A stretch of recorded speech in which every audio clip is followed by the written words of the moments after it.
Здравствуйте! В эфире информационная программа «Настоящее время. Азия». В пражской студии я, Динара Аргин. Сегодня в выпуске. Бесполетная зона. Авиасообщение между Таджикистаном и Россией может быть прервано уже в ближайшие дни. В Душанбе считают, что официальная Москва занимается банальным шантажом. Эксклюзив нашей программы. Мы встретились, ни к чему мы не пришли, потому что чувствовалось в ходе встречи, что чисто идет мощнейший прессинг со стороны авиационных властей Российской Федерации. Найти и обезвредить. Рождественский террорист из Германии застрелен итальянским карабинером. Шокирующие подробности из Берлина и Милана. Подозреваемый выхватил пистолет и выстрелил в полицейских, которые попросили предъявить документы. Офицер Кристиан Мовио немедленно отреагировал и открыл ответный огонь. Рапорт по форме. Министр обороны России Сергей Шойгу доложил Владимиру Путину об окончании операции в Алеппо. Тем не менее, российский контингент в Сирии не только останется, но и расширится. Запущен процесс политического регулирования и примирения враждующих сторон. СМИ против государства. В Казахстане хотят внести очередные поправки в закон о СМИ. Журналисты заявляют, что предлагаемая законодательная норма еще больше ударит по свободе слова. Сейчас по этим новым поправкам получается, что любой человек, который решил, что его честь задета, он пишет в СМИ: опубликуйте опровержение. Детство, яркие огни. В столице Кыргызстана зажгли главную елку страны. Природу решили не тревожить, обошлись искусственной.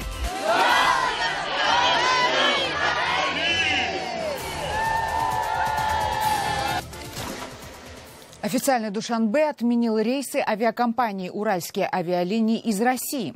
Это ответный шаг Таджикистана на запрет полетов авиакомпании «Сомон Эйр» в российские города. Как заявили российские власти, Таджикистан не согласовал полеты авиакомпании «Ямал» из подмосковного аэропорта Жуковский. Однако российская сторона не упоминает, что речь идет не об одном, а о 4 рейсах. 2 в Душанбе и 2 из Худжанда. России уже принадлежит 65% таджикского авиарынка, а в случае прихода на рынок Ямала под контроль России попадет 76% авиаперевозок. У нас на связи наш корреспондент Анушервон Арипов. Анушервон, здравствуйте. Почему авиавласти России и Таджикистана перешли к крайним мерам? Здравствуйте, Динара. Сейчас мы находимся возле аэропорта Душанбе, который практически опустел, несмотря на то, что сейчас самый сезон возвращения трудовых мигрантов из России. Дело в том, что российские авиавласти закрыли 4 рейса компании «Сомон Эйр». И в ответ таджикские власти были вынуждены также закрыть 4 рейса российским авиакомпаниям. Из-за этого сейчас российские власти угрожают вообще полностью прекратить авиасообщение с Республикой Таджикистан, то есть шантажируют таджикскую сторону. Дело в том, что, возможно, российская сторона хочет просто захватить авиарынок Республики Таджикистан и уничтожить гражданскую авиацию страны. Было принято решение со стороны Министерства транспорта, чтобы создали рабочую группу и полетели в Москву в данной ситуации как-то разобраться. 22-го мы встретились.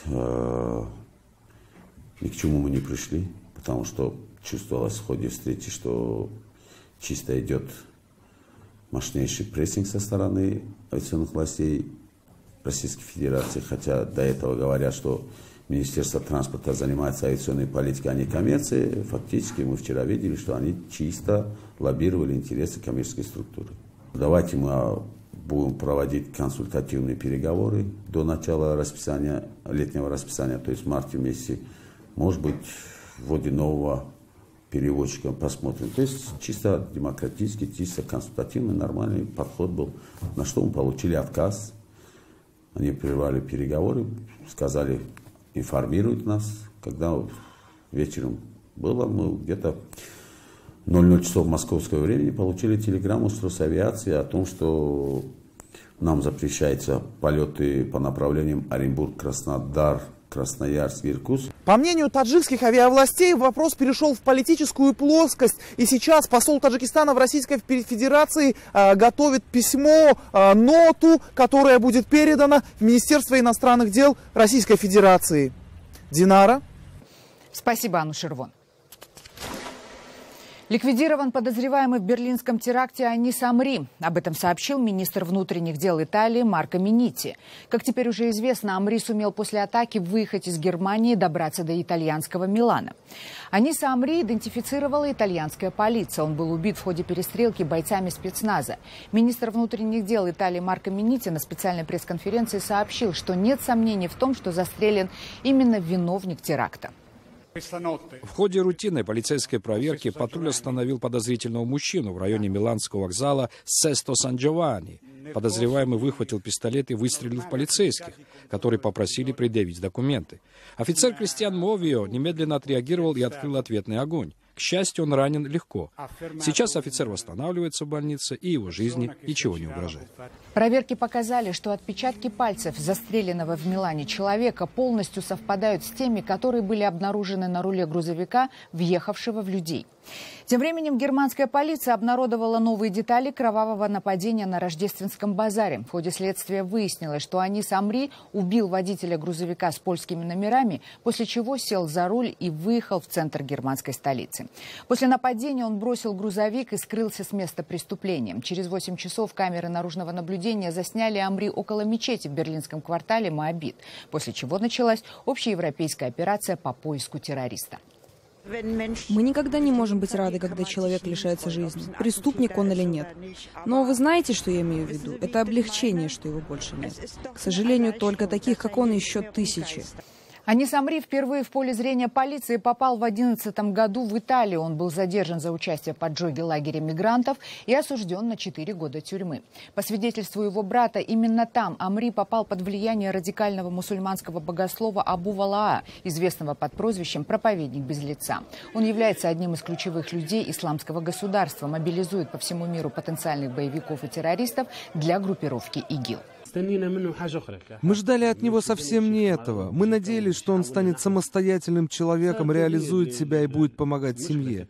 Он попал в тюрьму с психозом, а когда вышел, стал совершенно другим человеком. Мы всегда были разными и много спорили. Если я спорил с ним, он просто прекращал беседу и передавал привет семье. В 2015 году Анис Амри побывал в Сирии, где намеревался вступить в ряды боевиков ИГИЛ, однако потом вернулся в Германию, где у него и созрел план совершить теракт. На фоне успешного захвата Алеппо Россия намерена закрепить и, возможно, расширить свое военное присутствие в Сирии. Владимир Путин распорядился подписать соглашение с сирийской стороной о расширении военно-морской базы в районе порта Тартус. Об успешном завершении операции по установлению контроля над Алеппо заявил российский министр обороны Сергей Шойгу. Повстанцы покинули город, на разрушенных войной улицах празднуют победу сторонники режима Асада. Репортаж Игоря Мавермахера. Битва за сирийский город Алеппо завершена. Восточные районы взяла под свой контроль армия Башара Асада. Как заявили сирийские военные, кварталы, которые контролировали силы оппозиции, покинули все участники вооруженных формирований и их семьи. Последний гуманитарный конвой выехал в сторону города Идлиб поздней ночью. Эвакуация неоднократно приостанавливалась, сирийская армия и повстанцы обвиняли друг друга в нарушении соглашения о прекращении огня. По разным оценкам, из восточного Алеппо выехали около 35 тысяч человек.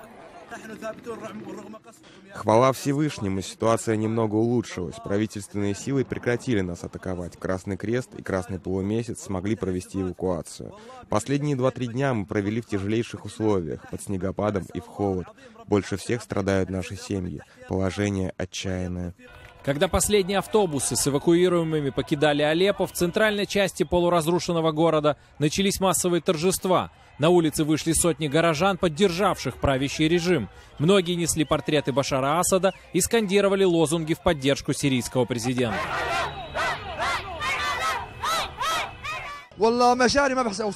Невозможно передать словами мои чувства. Я ужасно взволнован. Поздравляю всех жителей Алеппо и всю Сирию с избавлением от этих мерзких боевиков. Теперь мы чувствуем себя в безопасности. А уже на утро о завершении военной операции в Алеппо сообщил министр обороны России Сергей Шойгу на встрече с президентом Владимиром Путиным. Накануне, выступая перед руководством Минобороны, Шойгу назвал успешный захват Алеппо и операцию в Сирии в целом важным достижением в борьбе с революционными выступлениями на Ближнем Востоке. В целом проведенная операция позволила решить ряд геополитических задач. Нанесен существенный ущерб международным террористическим организациям в Сирии. Предотвращен распад сирийского государства. прервана цепь цветных революций, тиражируемых на Ближнем Востоке и в Африке. Как указывают эксперты, захват правительственными войсками при активной поддержке России крупнейшего города Сирии может стать переломным моментом в гражданской войне. При почти полном невмешательстве в ситуацию США и западных стран у режима Асада появилась возможность добиться прекращения огня в Сирии на собственных условиях или усилить военное давление в других районах, которые все еще удерживают повстанцы. Международные гуманитарные организации опасаются, что Идлиб, куда эвакуировали тысячи беженцев, может постигнуть участь Алеппо. Важно проследить, будет ли обеспечена доставка гуманитарной помощи ООН беженцам. Многие из них нашли убежище в Идлибе. Теоретически, этот город может стать следующим Алеппо. На этой неделе Совет Безопасности ООН принял резолюцию, которая должна обеспечить мониторинг соблюдения прав человека в Алеппо. Помимо этого, Генеральная Ассамблея проголосовала за создание специальной группы для сбора, обобщения и анализа улик, а также для подготовки материалов дела о военных преступлениях и нарушениях прав человека, которые были совершены во время гражданской войны. Несмотря на то, что речь идет обо всех вовлеченных в конфликт сторонах, представители Сирии выступили категорически против принятия резолюции. Их поддержали Россия и Иран. Игорь Мавермахер, «Настоящее время». Президент Ирана Хасан Рухани заканчивает свое турне по Центральной Азии. Последней страной стал Кыргызстан. Рухани не в первый раз приезжает в Бишкек. Но на этот раз он совершает ответный визит после его встречи с кыргызским президентом Атамбаевым в Тегеране. Как встретились и о чем договорились лидеры двух стран, в репортаже Шавката Тургаева. После визита в соседний Казахстан Хасан Рухани прибыл в Бишкек, когда на город уже опустилась ночь. У трапа самолета, как и положено по протоколу, высокого гостя встречал несколько уставший Алмазбек Атамбаев. Лидеры двух стран поприветствовали роту почетного караула. После еще один протокольный штрих в таких мероприятиях – исполнение гимнов. Завершился первый день официального визита знакомством и общением с членами правительства. Глава Кыргызстана, блеснув знанием языков, гостей поприветствовал почему-то по-английски. Второй, более продуктивный день начался с двусторонней встречи в узком кругу. После череды взаимных реверансов президенты отправились на расширенные заседания. Спектр затронутых ими вопросов был самый широкий, но прежде всего их интересовало упрощение визового режима и открытие прямого авиасообщения. Нам необходимо открытие прямого авиарейса между двумя странами.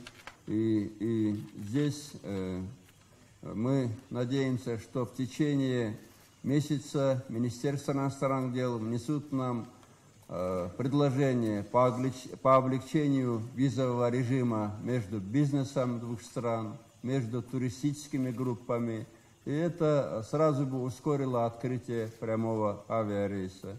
Мы должны облегчить выдачу виз и потихоньку двигаться к полной их отмене. В первую очередь мы должны думать о бизнесменах и работодателях. Это нужно сделать в 3 этапа. Сначала облегчить визовый режим для бизнесменов, затем для туристов и после для всех граждан. Алмазбек Атамбаев предложил Ирану строить в Кыргызстане гидроэлектростанции. У страны есть богатые природные ресурсы, у иранских компаний международный опыт в реализации подобных проектов.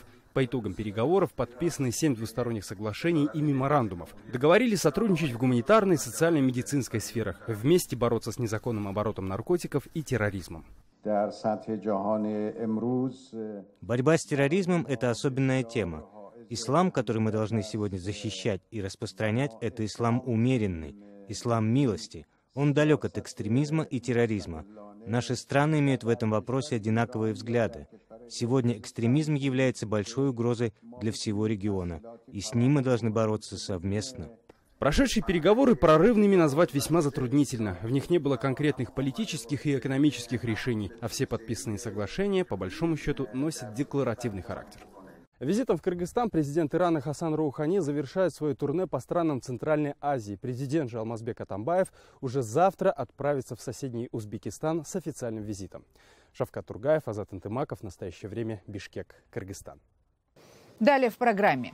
СМИ против государства. В Казахстане хотят внести очередные поправки в закон о СМИ. Журналисты заявляют, что предлагаемая законодательная норма еще больше ударит по свободе слова. Сейчас по этим новым поправкам получается, что любой человек, который решил, что его честь задета, да, он пишет в СМИ, опубликуйте опровержение. Детство, яркие огни. В столице Кыргызстана зажгли главную елку страны. Природу решили не тревожить, обошлись искусственной.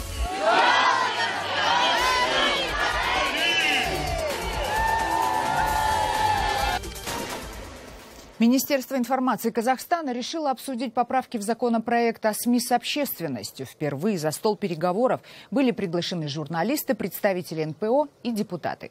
Законопроект должен быть представлен в парламент в начале следующего года, но пока поправки вызывают у всех сторон только недовольство. С подробностями Айнур Коскина.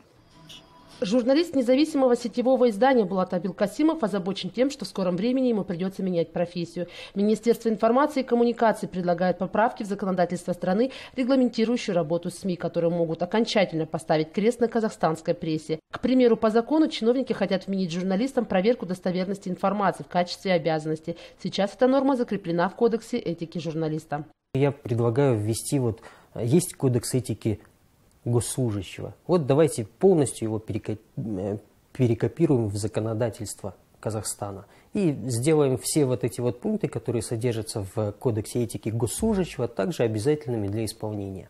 В министерском законопроекте есть норма, запрещающая анонимные комментарии в интернете, что может привести к тому, что журналистам сетевых СМИ запретят писать под псевдонимом. Также хотят обязать редакции публиковать опровержения без решения суда.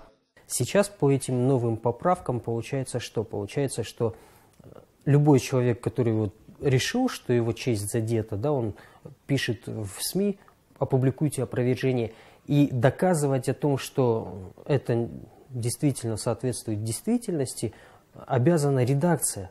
Рабочая группа по обсуждению законопроекта уже провела несколько заседаний. Юристам медиасферы удалось добиться исключения нескольких норм, которые изначально были в концепции. Уже нет тех положений, которые вызывали наиболее такую оживленную дискуссию, например, по поводу регистрации блогеров, по поводу обязательства для журналистов получать письменное согласие у лиц, чью информацию, чьи персональные данные они распространяют. Разработчики законопроекта настаивают на штрафных санкциях в отношении редакции за публикацию фото несовершеннолетних детей, даже не уточняя, с разрешения ли законных представителей ребенка это было сделано. Когда оно уже опубликовано, в СМИ уже разошлась информация, и средства массовой информации будет выноситься только одно предупреждение, насколько здесь будет справедливость именно санкций. Мы все-таки предлагаем оставить и за первое нарушение, за первичное нарушение штрафные санкции. Представители медиа-НПО тоже подготовили свои поправки. К примеру, они требуют, чтобы в выходных данных газет, сетевых изданий и на сайтах телерадиокомпаний публиковались полные данные о собственниках. Также НПО заинтересованы в регламентации взаимоотношений между коллективом редакции и собственником. Сейчас они не закреплены законодательно. Большой вопрос по мониторингу за средствами, выделяемыми для СМИ в рамках государственного заказа. Например, мы просили бы министерства быть более открытыми и публиковать информацию о суммах, которые получаются в рамках госинформзаказа. И не только суммы, но и договорную, отчетную, финансовую документацию, которая, в общем, показывала бы, каким образом выполняется государственный информационный заказ и как расходуются средства налогоплательщиков.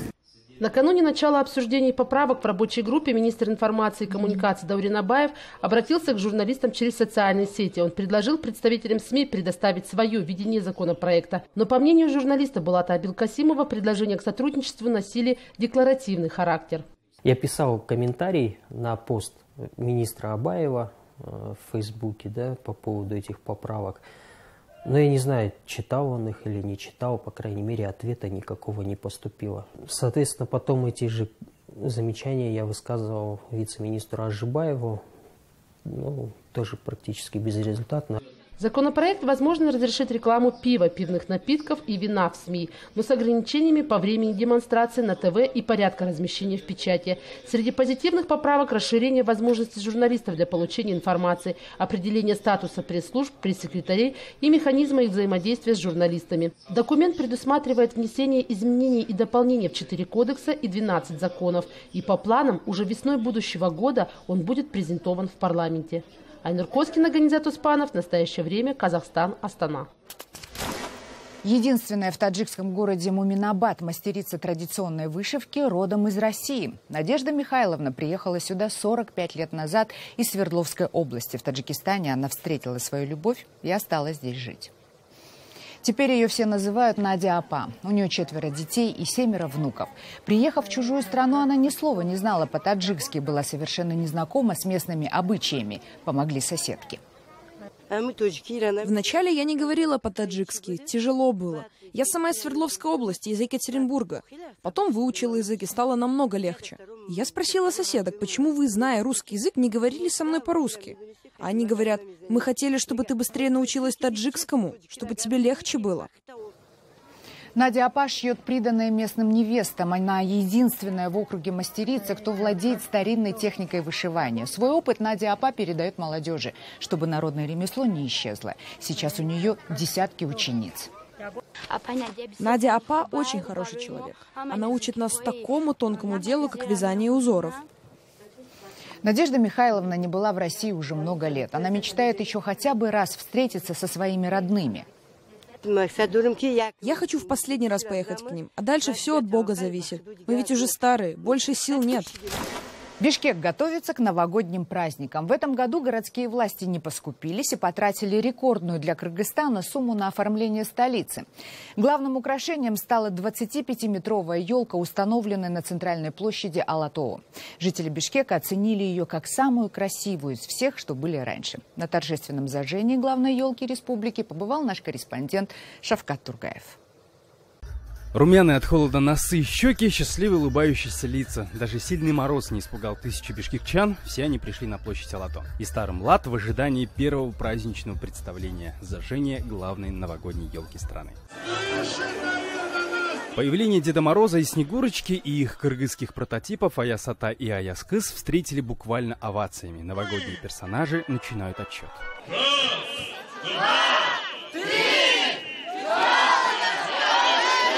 И вот елка озарилась тысячами разноцветных огоньков. Как и в прошлом году, власти решили заменить настоящую ель на искусственную, но внешний вид от этого только выиграл. В этом году высота елки составила вместе с новой звездой 29 метров, в диаметре 12,5 метров.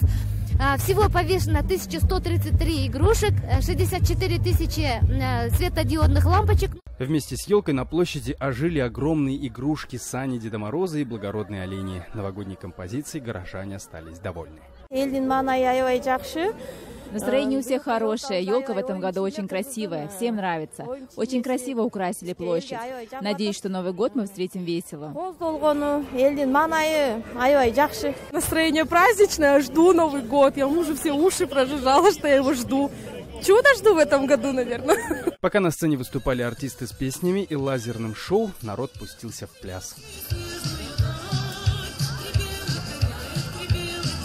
Этим вечером площадь еще долго была полна народу, и даже самые маленькие покидать эту новогоднюю сказку не торопились. Поздравляю всех с Новым годом!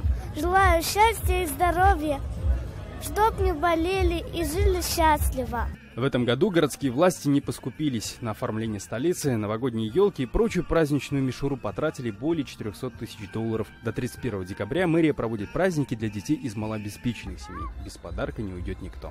Шавкат Тургаев, Азат Нтымаков. В настоящее время Бишкек, Кыргызстан. Это были все новости, о которых мы хотели вам рассказать. Читайте нас в социальных сетях и смотрите на сайте karenTime.tv. Мы благодарим вас за внимание и до встречи на следующей неделе. Всего доброго.